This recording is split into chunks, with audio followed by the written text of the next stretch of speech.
Hoy vamos a meternos de lleno, a seguirle la pista a una de esas ideas que, bueno, que son poderosísimas en la historia. Una idea que arranca con una frase muy corta, casi enigmática, en uno de los libros más antiguos que existen. Luego, esa idea es como blindada por una declaración súper radical que la vuelve casi indestructible. Y después, bueno, durante siglos, algunos de los pensadores más brillantes de la historia se pelearon por definirla, por ordenarla y a veces hasta por desmantelarla. La idea es el matrimonio, pero visto a través del lente de los textos bíblicos y toda la teología que nació de ellos. Tenemos un análisis que nos va a servir de guía. Y la misión, digamos, es entender cómo una relación humana pasó a ser vista como un pacto divino, un lazo irrompible y hasta un símbolo cósmico. Y para eso, pues hay que empezar por el principio. Exactamente. Y el punto de partida es el lugar donde, según esta tradición, se define el ADN de la institución. Nos tenemos que ir al libro del Génesis. Ahí se establece la fórmula original, la que va a ser citada y debatida por los siguientes 3000 años. De acuerdo, vayamos a la escena del crimen, por así decirlo. La frase clave está en Génesis 2:24 y dice: «Por tanto, dejará el hombre a su padre y a su madre y se unirá a su mujer, y serán una sola carne». A ver, a simple vista suena bastante lógico, ¿no? Como una descripción del matrimonio. Pero el material que tenemos sugiere que esto no es una descripción. Es más bien un manual de instrucciones con 3 mandatos muy específicos. Totalmente. No es poesía, es arquitectura social y espiritual. El primer paso es dejar. En nuestra cultura eso puede sonar un poco fuerte, como a un abandono o una ruptura. Pero en el contexto original es un acto fundacional. Significa crear una nueva unidad familiar, un nuevo núcleo social que es autónomo, independiente. O sea, la lealtad principal ya no es hacia los padres, ahora es hacia el cónyuge. Se establece un nuevo hogar. Es casi una declaración de independencia. O sea que el primer paso para construir algo nuevo es cortar de alguna manera el cordón umbilical con la estructura anterior. Crear un espacio nuevo, propio. Tiene todo el sentido. ¿Y cuál sería el segundo paso de este manual? El segundo es unirse o adherirse. Y aquí el lenguaje es clave. La palabra hebrea original, davak, es muy física. Se usa para describir cómo se pega algo con pegamento o cómo la piel se adhiere a los huesos. No habla de un afecto casual, sino de un compromiso férreo, un pacto de lealtad mutua y permanente. Es la decisión consciente de entrelazar 2 vidas de una manera que sea muy, muy difícil de separar. Es el componente del pacto, la promesa. Ok, entonces tenemos, primero, la separación para crear una nueva unidad. Segundo, esta unión, que es un compromiso casi como de pegamento. Y eso nos lleva al tercer punto, que siempre me ha parecido el más misterioso y el más famoso. Serán una sola carne. Aquí es donde la idea se vuelve radical, porque el concepto de una sola carne va muchísimo más allá de la unión física o sexual, aunque la incluye, claro. El análisis lo describe como una unidad existencial. Es la idea de que 2 individuos, con sus historias, sus personalidades, sus vidas, se fusionan para crear una nueva entidad, casi una nueva persona legal y espiritual que por diseño es indivisible. Un momento. A ver, lo que hoy usamos como una frase romántica, ser una sola carne, en su origen no tenía nada de poético. Era una definición casi legal y biológica. La creación de un nuevo ser que es legalmente indivisible. Desde esa perspectiva, un divorcio no es solo una separación legal, es como una especie de amputación existencial. Esa es una lectura muy justa. Es precisamente la radicalidad de la idea.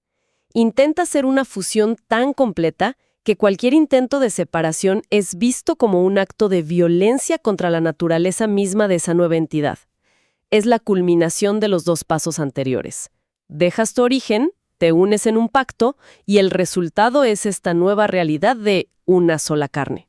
Es una idea potentísima, pero también suena increíblemente frágil. O sea, ¿cómo sobrevive una idea tan absoluta en el mundo real, con toda su complejidad? Me imagino que con el tiempo se fue suavizando, ¿no? Al contrario, lejos de suavizarse, llega un momento en la historia en que esta idea es reforzada con acero, y quien lo hace es la figura central del Nuevo Testamento, Esto nos lleva a un momento clave, casi 1500 años después de que se escribiera el Génesis, cuando a Jesús lo acorralan con una pregunta muy práctica, muy legalista, sobre el divorcio. Claro, el texto nos lleva a Mateo 19. Le preguntan si es lícito para un hombre divorciarse de su mujer por cualquier causa. Y su respuesta es fascinante, porque en lugar de entrar en el debate legal de su época, se va al principio de todo. Cita textualmente el pasaje del Génesis que acabamos de analizar. Exacto. Él dice, ¿no habéis leído que el que los hizo al principio, varón y hembra los hizo? Y luego remata, así que no son ya más dos, sino una sola carne. Por tanto, lo que Dios juntó, no lo separe el hombre. Lo que hace es tomar esa idea de una sola carne y añadirle un sello divino explícito, lo que Dios juntó. Ya no es solo un principio de la creación, es un acto continuo de Dios en cada matrimonio. Pero, a ver, un momento. Seamos realistas. Al decir que la única razón por la que se permitía el divorcio en la ley antigua era por la dureza del corazón, ¿no está poniendo un estándar casi imposible de cumplir para los seres humanos? Suena a un idealismo que choca de frente con la realidad. Estás tocando el punto central del debate. Y la respuesta de Jesús, según esta perspectiva teológica, es sí. Él está, intencionalmente, elevando el estándar de vuelta a lo que presenta como el diseño original, el ideal de la creación. No está legislando para la fragilidad humana, sino recordando el propósito divino. Su argumento es que las leyes que permitían el divorcio después fueron una concesión a la imperfección humana, pero no eran el plan A. Con esa frase, no lo separe el hombre, básicamente blinda el concepto. Lo saca de la esfera de la decisión humana y lo pone en la divina. Es increíble pensar en el impacto de esta frase. Pasamos de una fundación en la creación a una reafirmación que la hace indestructible desde el punto de vista teológico. Pero me da la sensación de que una idea tan grande necesita algo más que solo reglas. Necesita un porqué, un significado más profundo. Y ese significado llega con el apóstol Pablo. Si Génesis puso los cimientos y Jesús construyó los muros de acero de la indisolubilidad, Pablo es quien le pone el techo y las ventanas, dándole un propósito trascendente. En su carta a los Efesios, agarra este concepto y lo eleva a una dimensión completamente nueva. Aquí es donde se pone realmente interesante, ¿no? Pablo, de nuevo, cita Génesis 2:24 sobre una sola carne, pero justo después añade una frase que lo cambia todo. Grande es este misterio, mas yo digo esto respecto de Cristo y de la Iglesia. ¿Qué significa exactamente ese misterio? ¿Qué tiene que ver el matrimonio de dos personas en Éfeso con una realidad cósmica? Pablo está diciendo que el matrimonio humano, en su forma ideal, no es un fin en sí mismo.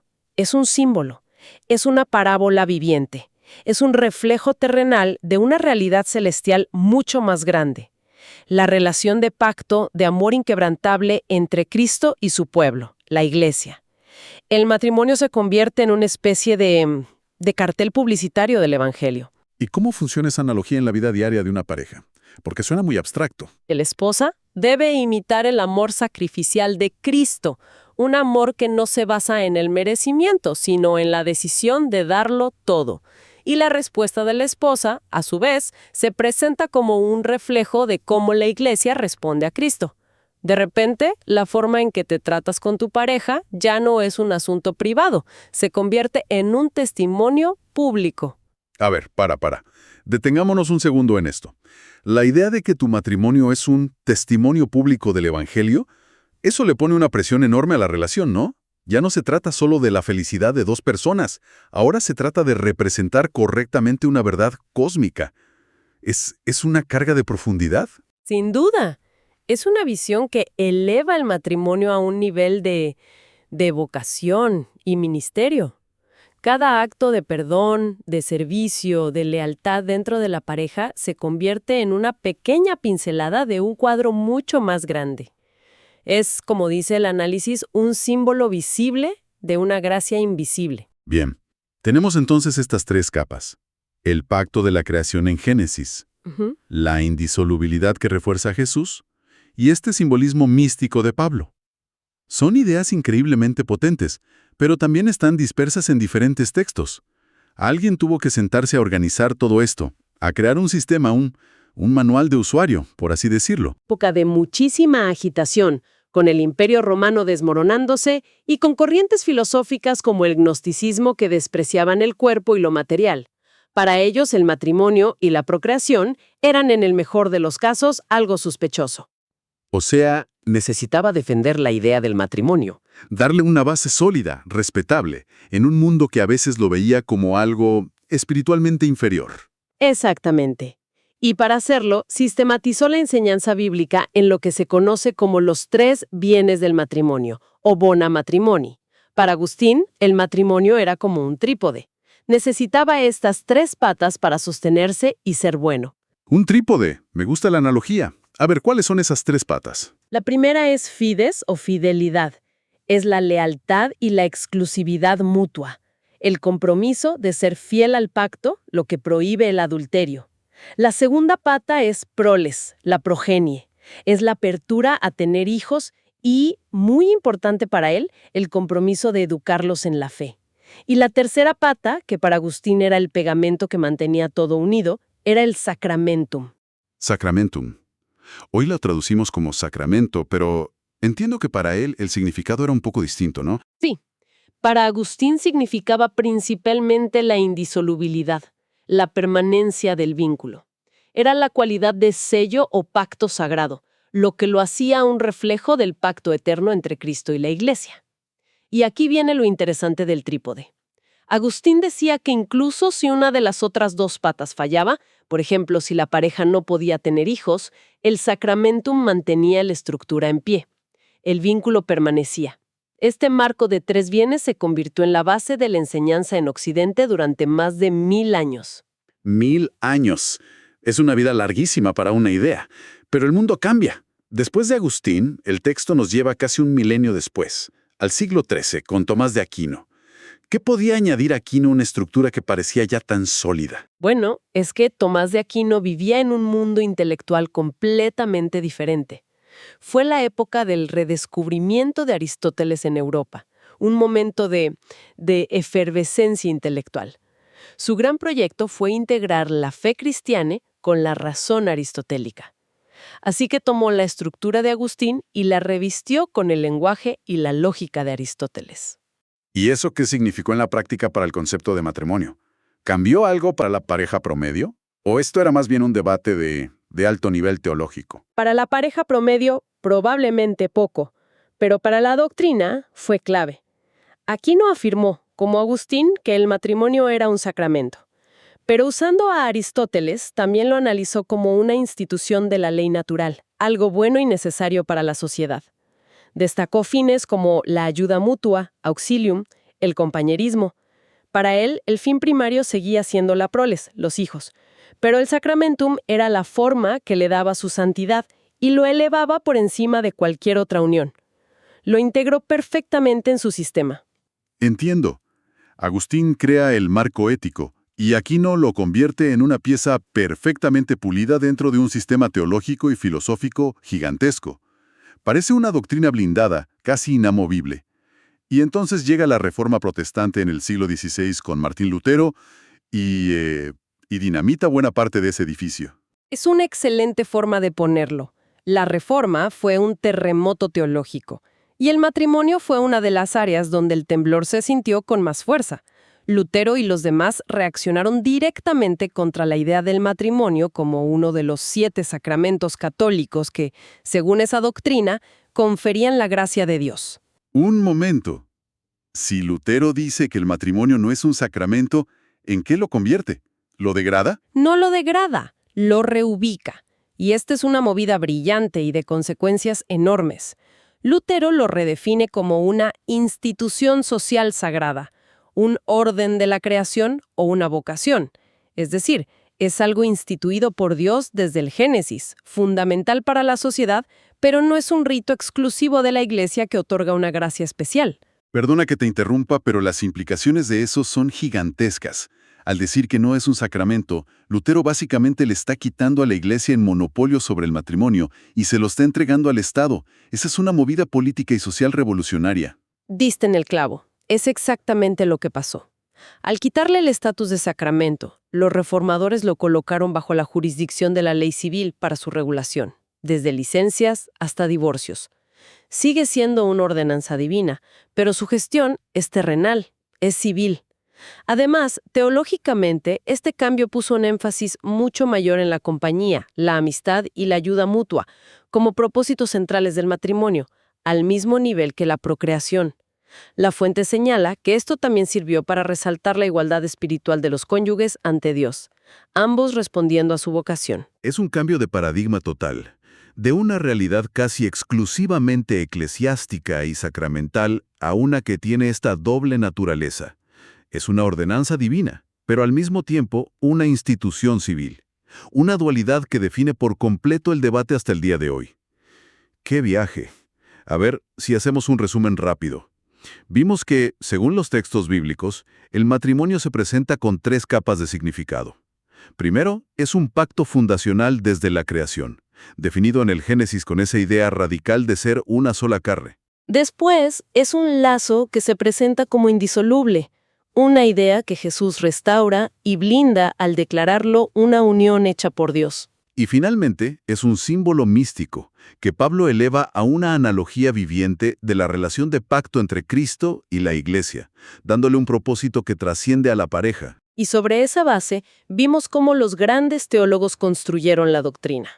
Agustín nos dio el trípode ético: fidelidad, hijos e indisolubilidad. Tomás de Aquino lo integró todo en un sistema teológico y filosófico monumental. Y, finalmente, los reformadores lo sacaron de la categoría de sacramento y lo anclaron en el mundo de la vocación, la compañía y, crucialmente, la esfera civil. Es un recorrido fascinante que muestra cómo una sola idea puede ser explorada, defendida y reinterpretada a lo largo de la historia, adaptándose a los debates de cada época. Y esto nos deja con una última reflexión. Considerando esta evolución, desde un pacto puramente divino a una institución también regulada por la ley civil gracias a la Reforma, ¿cómo creen que esta doble naturaleza, sagrada y secular, influye en los debates contemporáneos sobre el propósito y la definición del matrimonio en la sociedad actual?